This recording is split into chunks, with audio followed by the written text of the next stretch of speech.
بسم اللہ الرحمن الرحیم۔ کسی کمزور کی مدد کر کے آپ اپنے اوپر آنے والی مصیبت کو ٹال دیتے ہیں۔ اگر آپ چاہتے ہیں کہ اللہ آپ پر مہربان ہو جائے تو آپ اللہ کے بندوں پر مہربانی کریں۔ جو برائی کرنے کے بعد اچھائی کی امید رکھتا ہے اسے اپنا وقت ضائع نہیں کرنا چاہیے۔ دکھی اور غمزدہ لوگوں کی بد دعا سے ڈرو۔ اگر اللہ نے آپ کو سوجھ بوجھ اور عقل عطا کی ہے تو دوسروں کو خود سے کمتر نہ سمجھو۔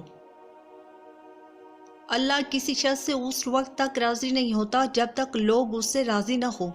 لوگوں کو خوش کرنے سے اللہ راضی ہوتا ہے۔ ایک بزرگ نے ایک عورت کو نصیحت کی، اگر تجھے اپنے شوہر کی کوئی بات بری لگے تو اس کی اچھائیوں کو یاد کر اور ان اچھائیوں کی وجہ سے اس کی برائیوں کو نظر انداز کر دیا کر۔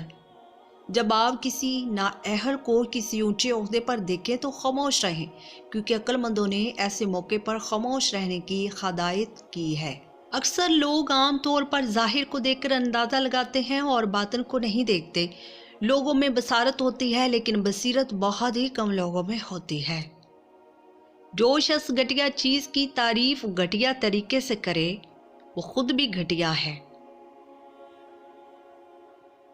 کسی شخص کی شرافت کی نشانی یہ ہے کہ وہ کسی کی غیر موجودگی میں اس کے متعلق وہی بات کرے گا جو اس کے منہ پر کہنے کی ہمت رکھتا ہے۔ نئی عادت کو تبدیل کرنا آسان ہے لیکن جب عادت پختہ ہو جائے تو اسے تبدیل کرنا مشکل ہو جاتا ہے۔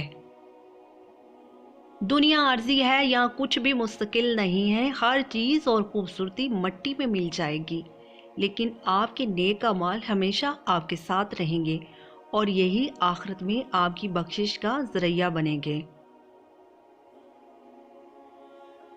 بیوقوف لوگ اپنے مال کو لاپرواہی سے استعمال کرتے ہیں اور پھر ضرورت کے وقت ان کے پاس کچھ نہیں ہوتا۔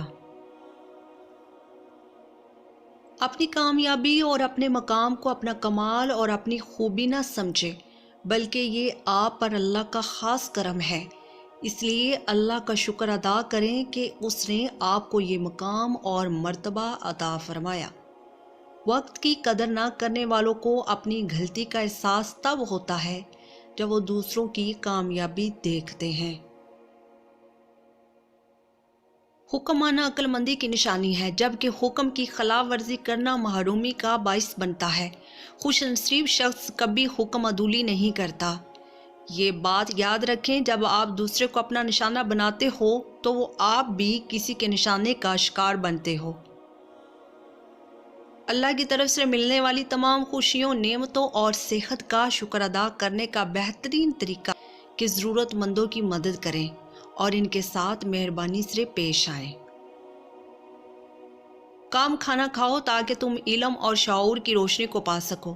تم علم سے اس لیے محروم ہو کیونکہ تمہارا پیٹ کھانے سے بھرا ہوا ہے۔ اپنی 5 چیزیں ہمیشہ چھپا کے رکھیں: اپنے ارادے، اپنے ذاتی اہداف، اپنے خاندانی معاملات، اپنی دولت اور املاک، اپنے روحانی خیالات و تجربات۔ چینل پر نیو ہیں تو چینل کو سبسکرائب کریں، ویڈیو کو پلیز فل واچ کیا کریں، فرینڈ اینڈ فیملی کے ساتھ شیئر کریں۔ شکریہ، اللہ حافظ۔